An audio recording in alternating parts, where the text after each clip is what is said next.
Hello friends, welcome to Azure Databricks video tutorials. And this video I am going to give you example for how to create Databricks account for practice.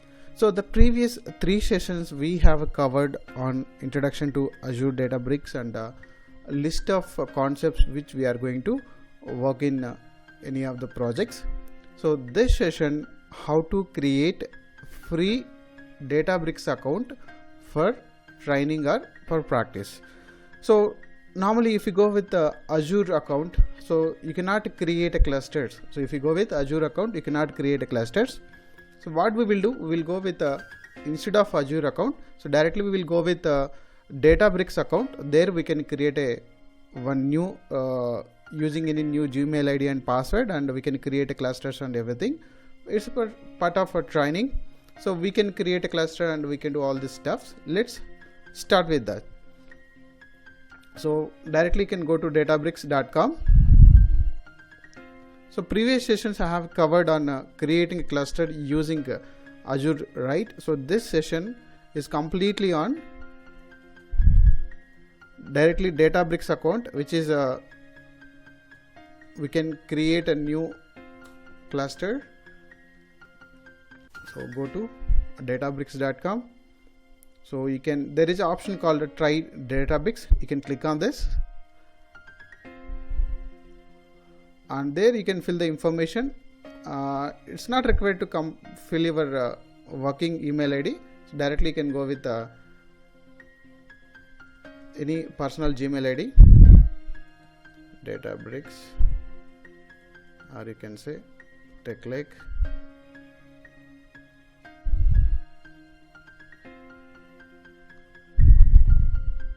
Training, and it's a personal.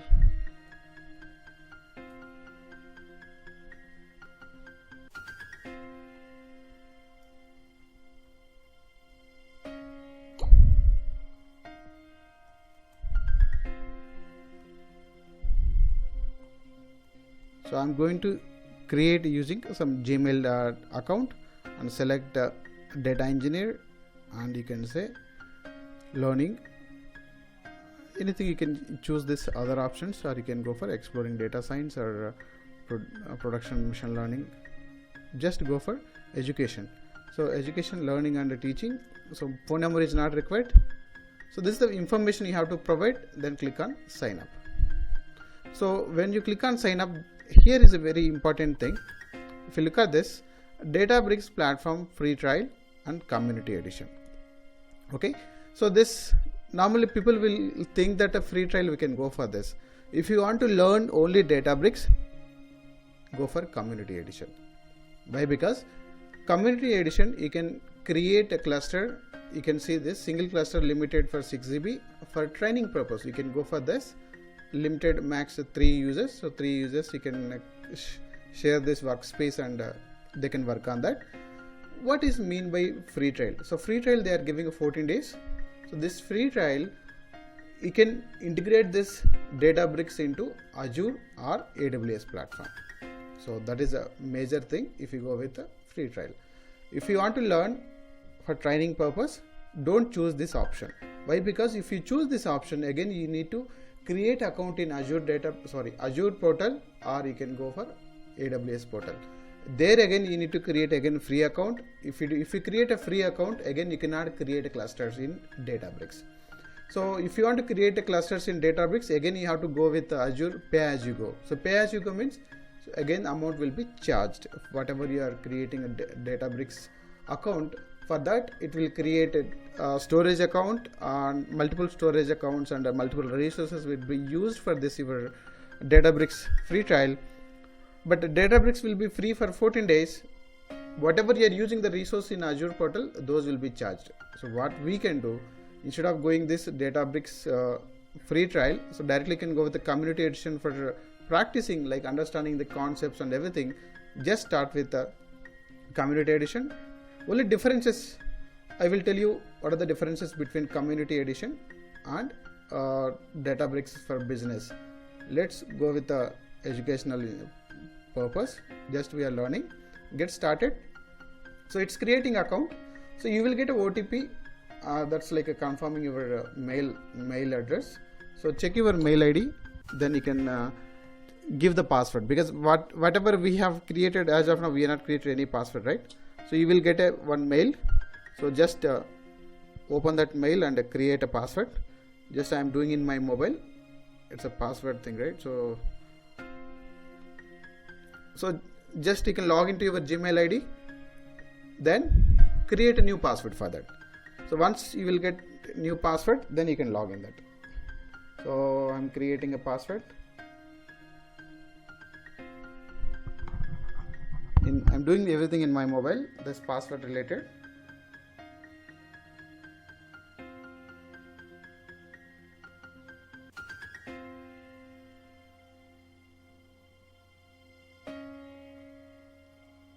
Yes, so I have done creating a password. So that link you will get your email.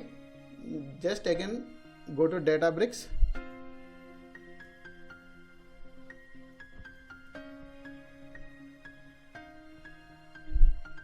Again login, login. There is an option called login. If you go to login page, okay, here looking for community edition, sign in here. Don't sign in here. This is for account owner. This is for community edition signing, because that time whenever you are creating a different account, if you have that account, full owner account, you can go for this. But we are going with the community edition. Just log in here, sign in here. Use your Gmail ID and password whatever you have created newly password, that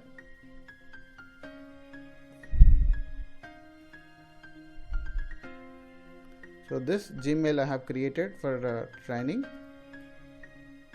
You can create any Gmail ID and you can use that.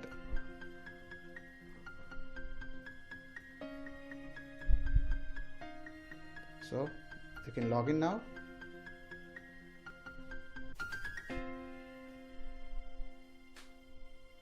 You can see here this community edition, you can see the differences. Okay, so it is storing, everything will be stored into Databricks cloud. If you go with the business account, so what will happen, this everything will store into whatever you are using Azure portal, there it will create one storage account, that blob storage account, it will store there. But now we are going with the community edition. So default they are giving some manual one notebook, how to use all these notebooks. If you want to use this, you can use this quick notes.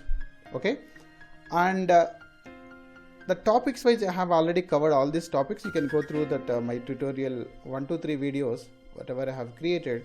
But in this session I am going to give you the differences between community edition. Okay, the community edition, everything will store into Azure Databricks cloud, and only difference here, you cannot create a jobs. Here you can see this, whenever you are creating a jobs, you have to upgrade your Databricks subscription.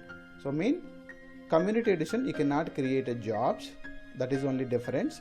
And you can create a cluster. So why clusters are required means, if you want to create any notebook for training and if you want to run practice something, so I'm going to create one notebook. You can choose the language Python, Scala, or SQL or R. Okay, so I'm going with the Python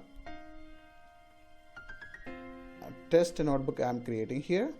So if you want to run anything here, you need a cluster. For example, I'm creating one variable and assigning some value 5, then I'm running this. So whenever you are running this, it's need a cluster. So whatever you are running this, if you are running Python code, you need some Python executable everything, right? So the cluster is not yet created, so we need to create a cluster. So if you click on this launch and run, so it will create a new cluster. Or you can go to clusters, you can create here you can see this create a cluster. So this is community edition. We can create a basic cluster for training purpose. Just give the name test cluster. Here you can see this in available zones. So this US West 2C, it is available instance, it is going to create here, and you will get a maximum 15 GB memory. Okay, so whatever you are creating this cluster, maximum you will get 15 GB, and that you can use this for training purpose. Okay, and there is no worker nodes. We'll get only one driver nodes, that's max 15 GB, and 2 cores and 1 dB you will get that. So just create a cluster. So if you go to data, so data is nothing but a database where we can create a tables, create a database and store the data. So those tables and database, everything will store into your cluster. So if a cluster is not available, you cannot create any table here. That's why it is showing that resources does not exist. No cluster specified or specified cluster is unavailable. Please select the another cluster. Once the cluster is available or it is created, we can go with creating a database, creating a tables and storing the data. So if you want to use this data option, the cluster should be available. If you want to practice anything Python or Scala or anything, you need a cluster. So for that, for in training purpose, just we are going with a single cluster. So this cluster, once it is available, so max it will up to 3 minutes. It will up by 2-3 minutes. Then you can use that.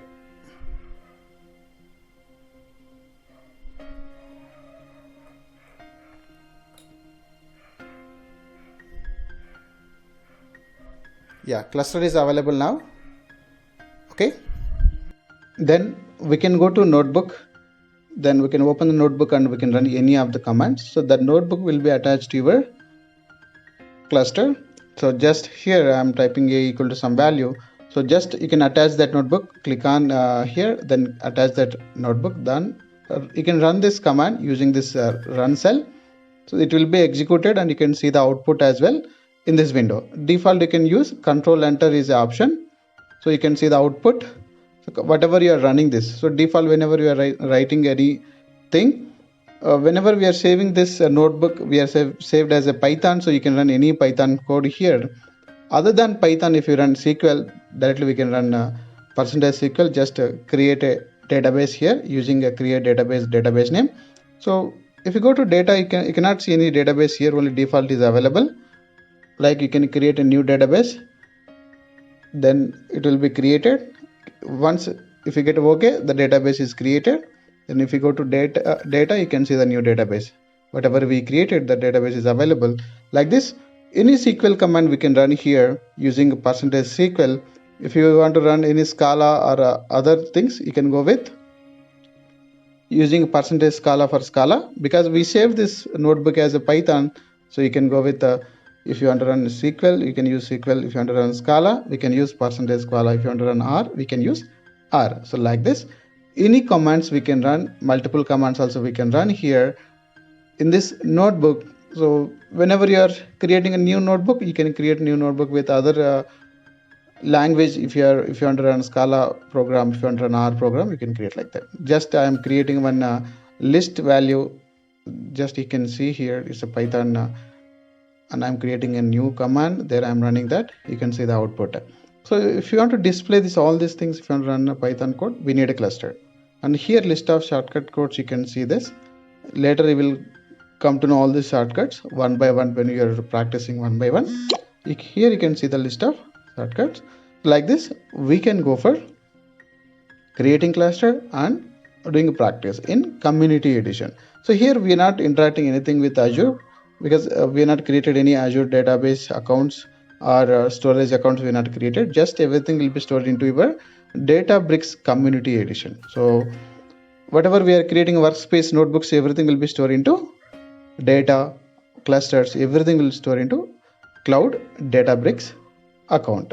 So here in shared folder, we can create a multiple notebooks or all for all users. If you want to create any notebook in your account, directly you can go to users and you can select your username and then right click here. You can see the options, create library, create folder. So other options, you can import existing notebooks.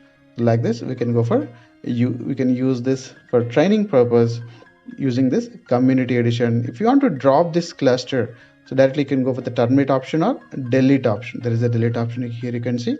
So you can use these options and you can delete this cluster once you are done your practice. Why? Because we are using only for training purpose. If you like this video, please subscribe my channel and share this video. Thank you for watching my videos.